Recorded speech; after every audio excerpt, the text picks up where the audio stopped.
금리가 떨어지게 되면 기업 가치가 15% 정도 상승하는 그런 효과가 있다라는 거죠.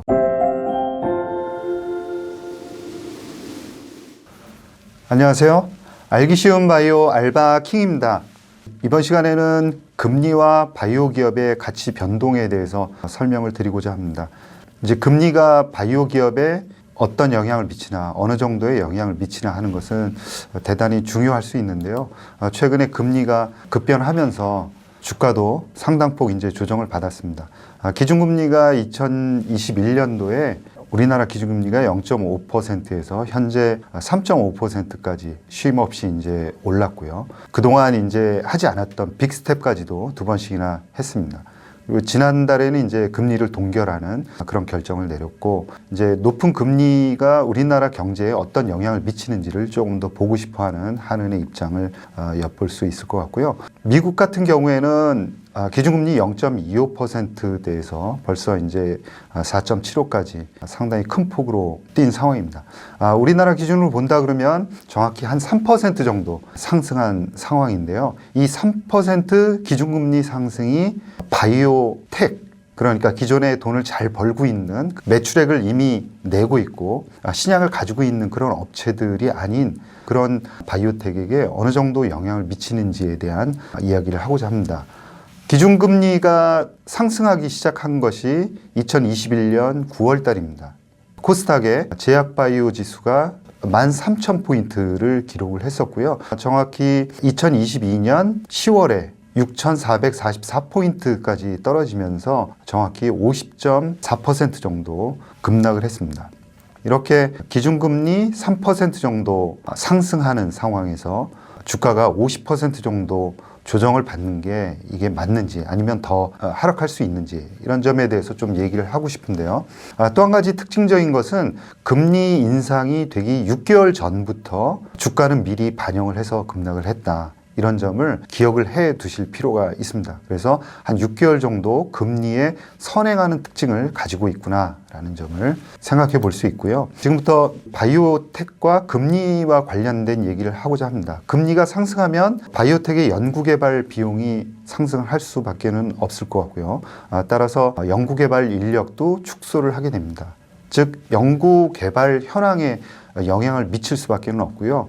급기야는 이제 자금 경색까지도 불러올 수 있다, 이런 펀더멘털적 요인이 있는가 하면, 또 금리 상승은 가치의 변화를 가져옵니다. 즉 이렇게 무위험 이자율, 국채금리가 상승하게 되고 또 조달금리가 상승할 수밖에 없습니다. 이 두 가지가 상승하게 되면은 미래의 현금 흐름을 할인하는 그 할인율이 같이 상승할 수밖에 없습니다.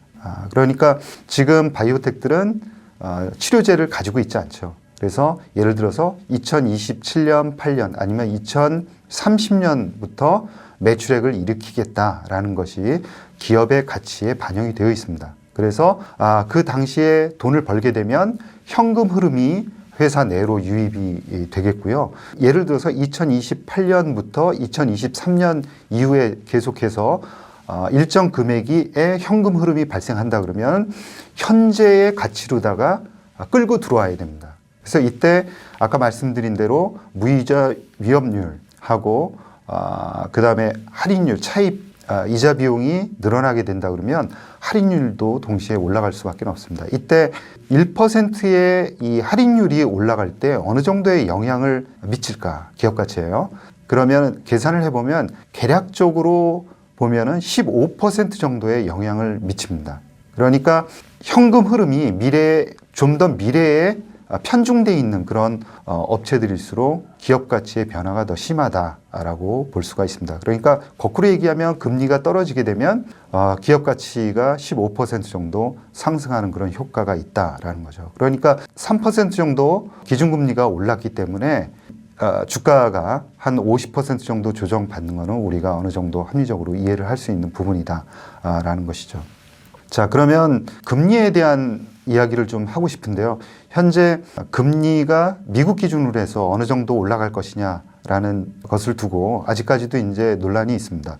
그래서 향후에 2번 정도 금리를 인상하는데 한번 0.5% 빅스텝을 한번 하느냐 아니냐를 가지고 지금 또 논쟁이 있습니다. 결국 이제 결정이 될 텐데요. 어찌됐건 한두 번 해서 5.25냐 아니면은 5.5%로 끝나느냐가 거의 이제 컨센서스인 것 같고요. 혹자는 이제 6% 정도를 얘기하는데 그야말로 그거는 소수 의견이다 이렇게 생각을 하고 있습니다. 그래서 향후 0.5% 정도 더 올라간다 이런 이제 생각들을 가지고 있다 그러면은 조금 더 이제 주가에 미치는 영향은 아까 보신 대로 있을 수는 있습니다. 그러나 마지막 단계의 그런 금리 상승 은 적극적으로 대응해야 되는 그런 시점이다 이렇게 이제 생각을 하고 있고요. 아까 서두에 이제 말씀드린 대로 기준금리의 변화, 그러니까 피벗틀 변화가 생기는 그 시점부터 정확하게 6개월 이전에 주가는 먼저 선행하는 그런 모습들을 보였습니다. 그래서 내년도 초반부터 금리가 하락하기 시작한다라고 생각을 해본다 그러면 적어도 2분기 말이나 3분기 초부터는 탄력 있게 바이오 주식이 상승할 가능성이 있다라는 것이고요. 그러면 페드가 그렇게 급작스럽게 금리를 낮출까 하는 부분인데 페드는 굉장히 조심스러울 것 같습니다. 이유는 미국의 고용이 생각보다 상당히 탄탄하기 때문인데요.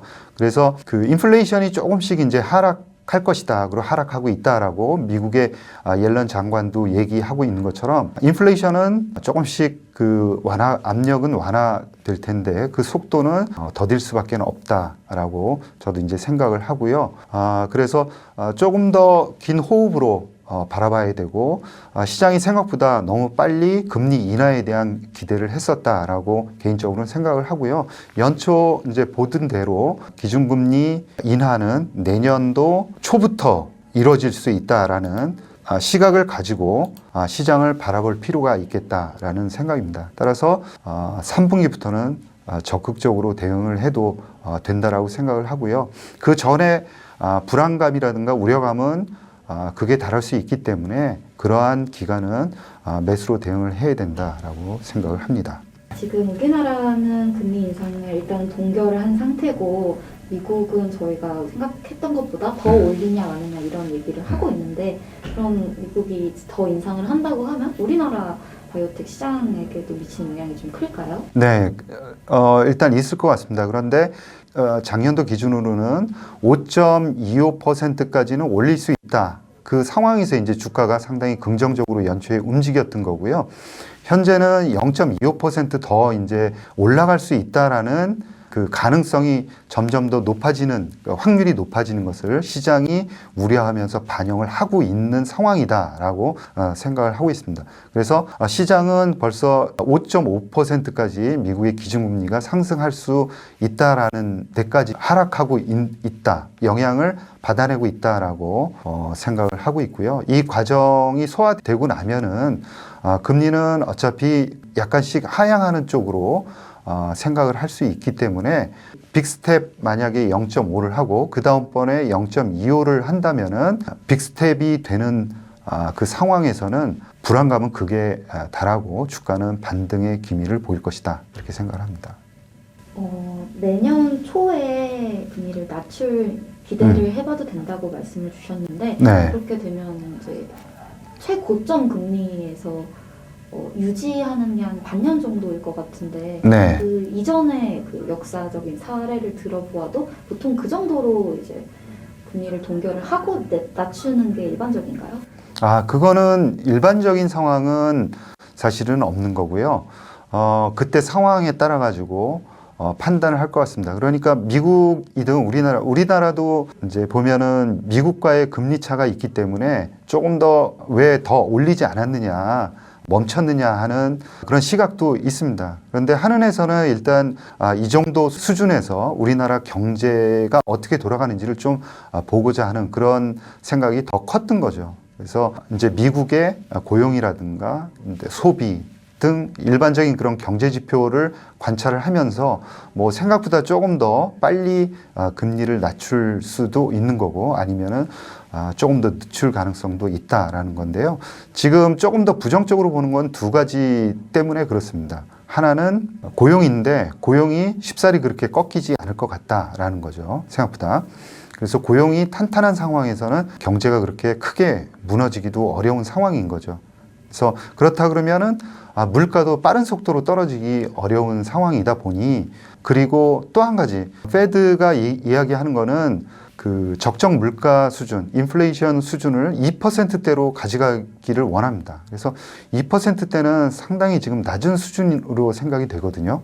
그래서 그 목표 금리를 조금 더 위로 상향하지 않는다 그러면은 상당히 공격적인 그 금리를 가져갈 수밖에는 없다. 이것은 즉 가능한 한 금리를 낮추지 않으면서 이제 인플레이션을 조금 더 관찰할 가능성이 있다라는 점을 말씀드리고 싶습니다.